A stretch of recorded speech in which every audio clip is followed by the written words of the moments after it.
DJ Sports.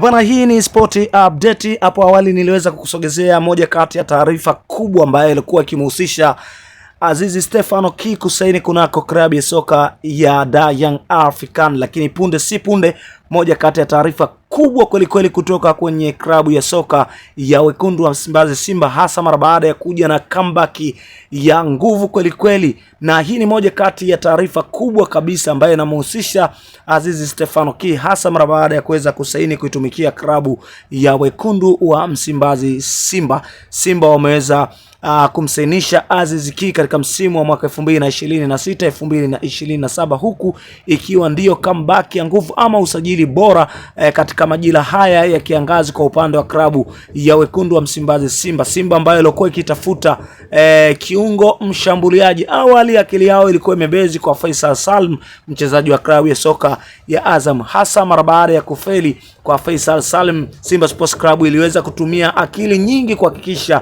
wanaipata saini ya Azizi Stefano Ki. Bila shaka huyu ni moja kati ya namba 10 hatari kweli kweli. Simba Sports Club wameweza kufanikiwa kuipata saini ya nyota huyo wa kimataifa kutoka taifa la Burkina Faso. Wengi tunamfahamu sana Azizi Ki, alishawahi kufanya mambo makubwa kunako klabu ya soka ya ASEC Mimosa kule Ivory Coast, lakini pia Azizi Ki huyo aliweza kusajiliwa na klabu ya soka ya Young African baada ya kufanya mambo kadhaa kule Ivory Coast.